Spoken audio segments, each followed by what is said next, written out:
अस्सलाम वालेकुम, welcome to my channel. अगर आप भी एक अच्छा मॉइस्चराइज़र घर पे तैयार करना चाहते हैं जो कि कम पैसों में बने और आपकी स्किन को हाइड्रेट कर दे और इसके साथ-साथ आपकी स्किन को ब्राइट भी करे, तो ये वीडियो ज़रूर देखिएगा और मेरे चैनल को सब्सक्राइब कर दीजिएगा, वीडियो को लाइक एंड शेयर कर दीजिएगा। ये मॉइस्चराइज़र आपकी स्किन को ब्राइट भी करेगा, आप इसको हाथों पे, पाँव पे और फेस पे लगा सकते हैं। तो चलिए इसको कैसे बनाना है स्टार्ट करते हैं। इसके लिए सबसे पहले आपने जिस बर्तन में भी बनाना है वो बिल्कुल नीट एंड क्लीन होना चाहिए। इसमें सबसे पहले इस मॉइस्चराइज़र को बनाने के लिए मैं डालूँगी एलोवेरा जेल। एलोवेरा जेल ये 2 चम्मच लेने हैं।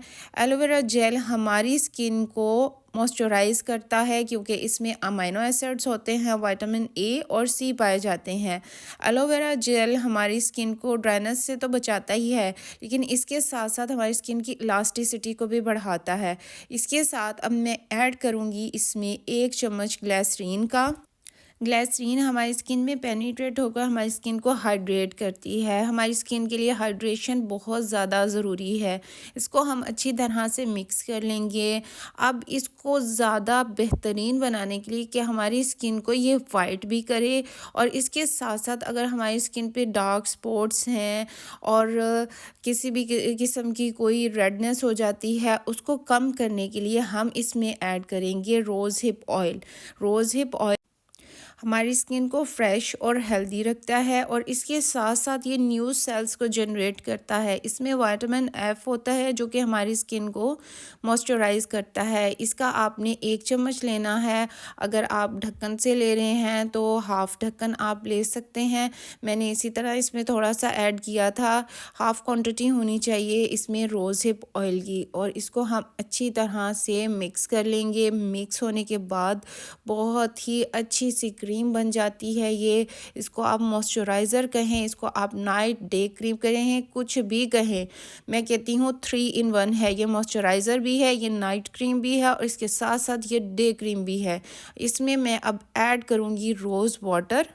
रोज़ वाटर का मैं 1 चम्मच ऐड करूँगी। रोज़ वाटर हमारी स्किन को ब्राइट करता है और इसके साथ-साथ हमारी स्किन पे रिंकल्स नहीं होने देता।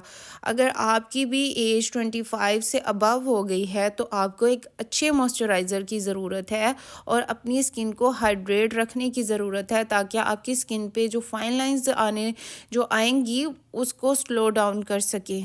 इसलिए जब हम मार्केट में एक अच्छे मॉइस्चराइज़र के लिए जाते हैं, एक अच्छा मॉइस्चराइज़र देखते हैं तो उसकी प्राइसेस इतनी हाई हो चुकी हैं कि अफोर्डेबिलिटी नहीं रही। तो आप कम प्राइस में घर में एक अच्छा मॉइस्चराइज़र तैयार करें जो कि सर्दी गर्मी आप अपने फेस पे, अपने हाथों पे अप्लाई कर सकें। अगर आपकी स्किन डार्क टोन में है तो आप इसमें वाइटनिंग कैप्सूल एक ऐड कर सकते हैं। ये ऑप्शनल है। अगर आपकी स्किन आप सिर्फ मॉइस्चराइज़र के तौर पे यूज़ करना चाहते हैं लेकिन ये ब्राइटनिंग इफ़ेक्ट भी देगा, आप इसको कंटिन्यूसली यूज़ करें।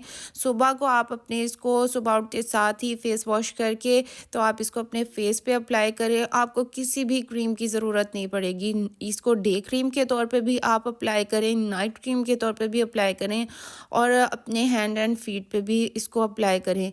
आप एक दफ़ा बनाएँगे ना तो आप ज़रूर दोबारा इसको बनाएँगे कि इतने ज़बरदस्त आपको इसके रिज़ल्ट्स मिलेंगे। ये ड्राई स्किन के लिए तो अच्छा है ही है लेकिन ऑयली स्किन के लिए भी बहुत बेस्ट है क्योंकि अगर आप ऑयली स्किन के ऊपर भी लगाएँगे ना, एक तो सर्दी है, सर्दी में ऑयली स्किन भी ड्राई हो जाती है, तो ये बहुत ही ज़बरदस्त रिज़ल्ट देगा, फ़ौरन ही एब्ज़ॉर्ब हो जाएगा, कोई इससे ऑयलीनेस नहीं आएगी और जिस तरह हम लोशन या मॉइस्चराइज़र अप्लाई करते हैं तो उसके बाद ऑयली सा हो जाता है हमारा फेस और स्किन, तो बिल्कुल भी ये वैसा नहीं है। आप देख सकते हैं मैंने अपने हाथ पे अप्लाई किया है, विदिन सेकंड ये हाथ में अब्जॉर्ब हो जाता है और ऐसा लगता है कि आपने कुछ भी अप्लाई नहीं किया, कोई ग्रीसीनेस नहीं होती इसमें और बहुत ही फ्रेश लुक आती है। ज़रूर ट्राई कीजिए।